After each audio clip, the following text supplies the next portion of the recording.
Hello everyone, my name is Tyler, and today we'll be talking about very simple lighting effects. As you can see here, the lightning effect that we're going to be making is comprised of three different parts. The first part is the clouds where the lightning will kind of be spawned from. The second part is the lightning itself, and the third part is the kind of visual impact of the lightning. I have this running at half speed because my recording software can't exactly capture frames rapidly very well. So let's change that real quick to show you what it will actually look like, hopefully.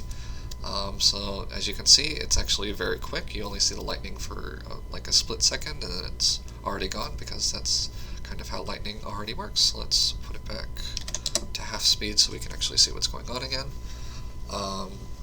So we're going to be talking about how to do the cloud effect and the actual lightning effect today. We've talked about how to do explosion effects in other videos, so we're not going to be talking about that today. So let's get this out of the way so we can get started. I did two things before this video. I actually made a couple of lightning textures in Photoshop, and I've linked to a YouTube video on how to kind of make your own lightning texture in Photoshop. And if you don't have Photoshop, I also linked of a YouTube video on how to make a lightning texture in GIMP. So if you don't have Photoshop, you can use that. It's free. I would recommend it because it does a lot of cool things.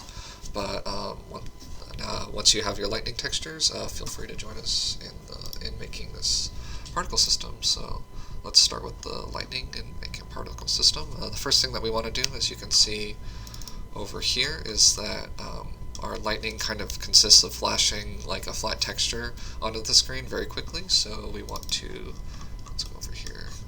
I hate how Unity always forces you to zoom out so much to see the whole default system. Let's go to the shape, and we don't really need a gigantic cone, we actually just want a nice little point emitter so we can know exactly where the lightning is going to spawn every time. And the next thing that we want to do is we want to change the emission from particles over time to just a burst of particles at a specific time. So let's change that to 1, since we only want to kind of display one texture at a time. We don't really need our textures to kind of overlap very much. The next thing that we want to do is we want to change our duration and our lifetime to kind of more accurately match how lightning is affected. The duration for this particle system I've kind of arbitrarily chosen to be 1, but the lightning itself is actually going to be very fast. So as you can see there, let's actually add our lightning texture in. Search for it. There we go. Apply the material to that. Let's change the speed because we don't really want our lightning to be moving around very much. The size is perfectly fine. The only other thing that we might want to do is have a bit of a fade out, so it kind of just doesn't pop in and pop out.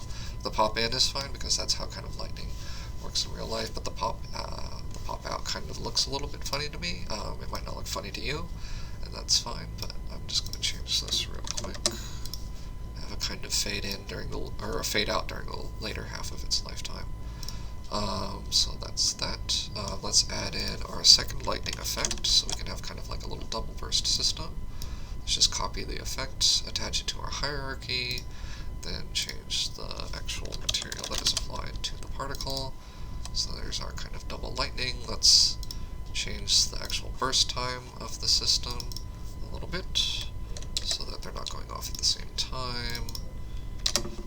Alright, that looks fine. Let's go ahead and make our cloud particle. So let's create another particle system, attach it. Let's change the shape to be a sphere, much smaller sphere.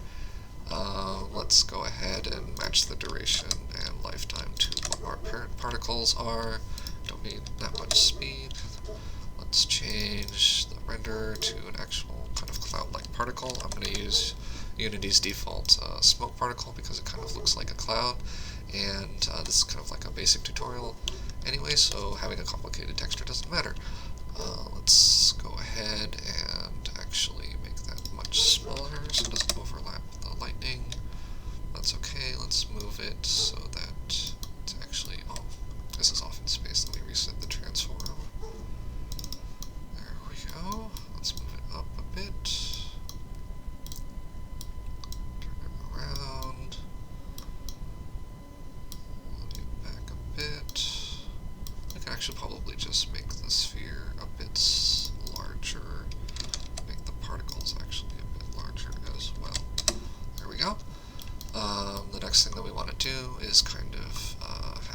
variation in our clouds. Let's change let's have a little bit of variation in the size, variation in the rotation,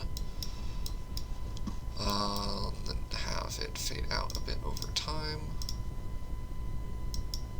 Oops. Maybe make them a little bit darker, kind of be more storm clouds. There we go. The next thing that we want to do is we want to have it be, since this is a burst particle system, we want our clouds to kind of emulate that as well. So there you have it, an extremely simple kind of lightning system. There's a bunch of kind of different interesting things that you can do with the clouds and the impact of the lightning. You can have different kinds of explosions, you can mark the ground, you can have sparks flying, you can have like, I don't know, just like bright kind of cores around the impact of the lightning. You can have the clouds kind of like violently swirling around, have different interesting like quick rotations or velocities, but that's basically it.